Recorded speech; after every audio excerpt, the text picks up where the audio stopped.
Hey everybody, Evan Ronan here with your next tip for writers who are just starting out, maybe struggling a bit, or maybe you're just in a funk and you're looking for a new idea to kind of jumpstart wherever you are in your career. So today's tip is, I'm going to refer to it as "It's not your fault."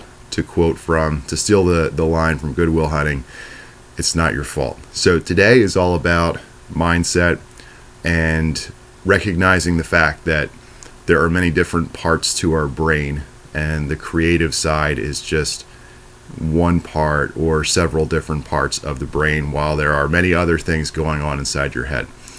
So we're going to do something that I think is it's pretty cool. You might have done it before. If you have, then it probably won't work on you because you'll remember how everything ends. But if you haven't done it, then here's what's going to happen. I'm going to ask you a series of questions, and you don't have to write them down or anything, or even say them out loud. You can just kind of answer in your head as I go through them. I will go through them with a little bit of speed, but I will give you some time to pause and answer them, and then if you get it, great. If you don't, just kind of move on to the next one and just stay up with me here. So here we go. Ready, set, go. And remember, it's not your fault. So the first question is, what is 15 plus 6? The next question is, what is 3 plus 56? What date is Christmas? What is 89 plus 2? What are hamburgers made of? What is 12 plus 53? What is 75 plus 26? What is 25 plus 72? What number comes between 1 and 3? Last question. Think of a color and a tool. Go.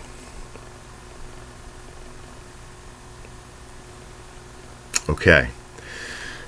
You might have struggled a moment to answer that last question, and now I'm going to ask you, were you thinking of a red hammer? Some, maybe even most of you, came up with red hammer to answer that last question, and it's a real interesting trick. Sometimes mentalists will use it. It's been used in a lot of, I forget, it came from some kind of study. Anyway, what's the point of this? So I asked you a series of questions that were, some of them were calculations, some of them were just kind of like rote knowledge.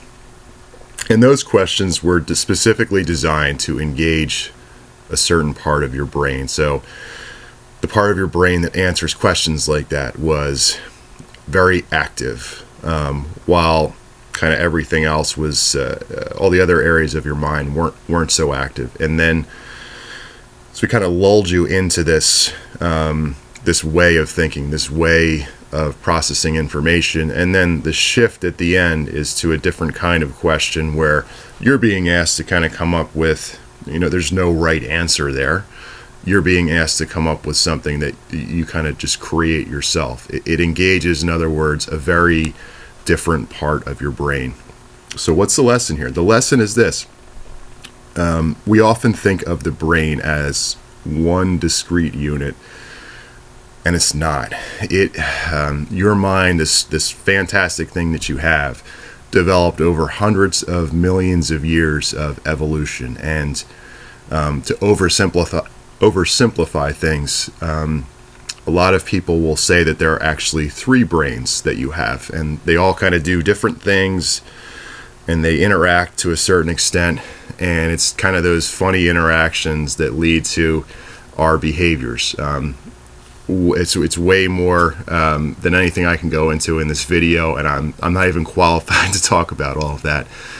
But the point I'm trying to make is this: if you have a job, or perhaps chores that you're doing at home, or some other activity that engages a specific part of your brain, kind of like all these calculations did. And you go right from that to trying to write, you might find it very difficult.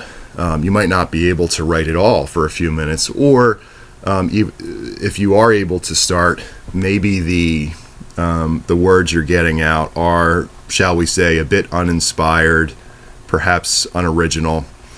The thing with Red Hammer is, according to some of the studies I read online, there's over 90% of people taking this, kind of doing this test or quiz, whatever you want to call it, will come up with Red Hammer as the answer. So in other words, after they do all these mental calculations and they're spitting out kind of just memorized knowledge, when they try and transition to something that's a bit more creative, they're not in the right, necessarily the best frame of mind to come up with something that is very unique.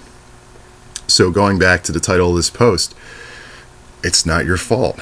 This is just how we are wired. So again, if you are trying to transition from one kind of task that is not very creative to a very creative kind of process, it might be a bit of a struggle for you. So don't beat yourself up if it takes a few minutes just to kind of get your brain working the way that you want it to work.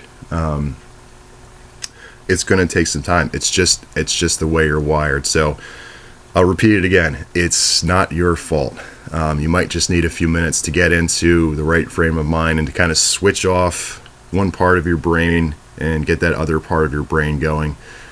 A great way to help yourself along in that process is to perhaps do that exercise we did a few tips ago, where you were recalling a very creative time in your life where you were just getting the words out very easily.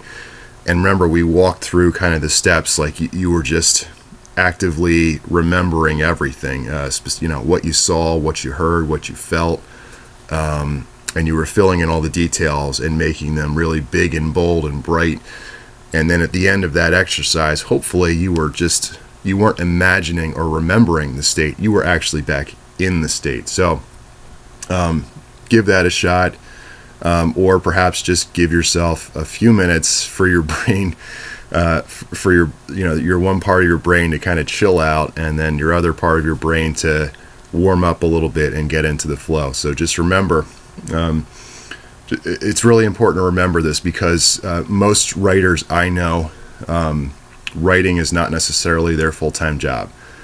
They have, more often than not, a full-time job already.